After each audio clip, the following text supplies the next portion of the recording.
لبيك اللهم لبيك لبيك لا شريك لك لبيك إن الحمد والنعمة لك والملك لا شريك لك.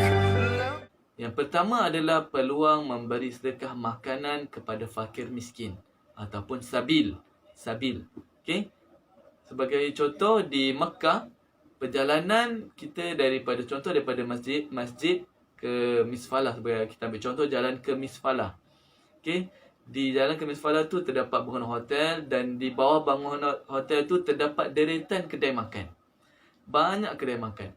Yang mana kita di situ, kita boleh buat amalan sedekah dengan memberi makan. Caranya adalah kita pergi ke kedai dan jumpa kepada orang kedai dan kita minta kepada mereka berapa quotation ataupun package yang disediakan untuk beri makan kepada sabil ni, fakir miskin ini.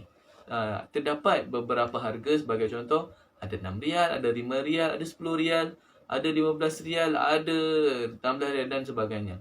Sebagai contoh, kalau 15 rial, 16 rial mungkin boleh dapat nasi dan juga air. Dan kalau 5 rial atau 6 rial boleh sedekahkan roti dan juga air kepada sabil ni. Okay, kita boleh bayar pada mereka, mereka siapkan makanan dan kemudian mereka beri pada fakir miskin. Dan mereka akan panggil sabil. Mana kalau kita sebut je sabil ni, orang-orang akan datang. Kita beri makan ni kerana sebab di sana ni, di Mekah ataupun Madinah ni jadi tumpuan manusia satu dunia, daripada orang yang paling kaya hinggalah orang ke miskin.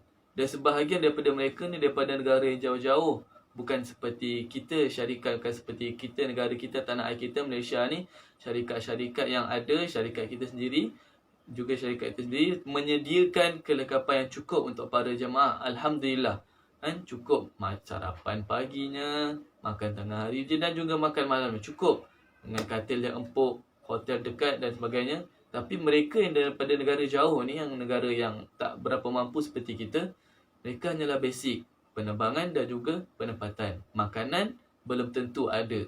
Jadi sebab itulah kita digalakkan untuk sedekah makanan ketika berada di sana. Itu adalah peluang yang pertama.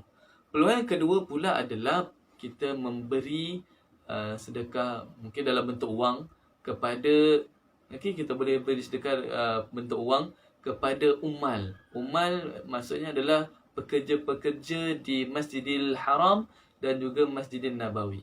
Sebagaimana saya pernah lihat dulu ada jemaah ni, pengalaman saya, dia bawa segumpal wang mungkin 5 rial ataupun 10 rial. Okay, 5 rial, 10 rial. Mereka dalam perjalanan mereka nak ke masjid, hotel ke masjid tu, segumpal wang tu, mereka jumpa saja pekerja-pekerja ni yang tukar sapu ni yang pakai baju hijau, baju biru cair. Lalu je sebelah mereka hulur. Lalu depan lagi mereka hulur. Jumpa je, kan banyak yang tukang sapu, tukang cuci ni hulur. Okay, itu contohlah kenangan yang kita lihat di sana, orang bersedekah segumpal wang macam tu je dia bagi kan. Okay, itu contoh peluang yang kedua, sedekah kepada umat. Dan peluang sedekah yang ketiga adalah peluang sedekah kepada jemaah kita sendiri, orang Malaysia sendiri, saudara mara kita, keluarga kita.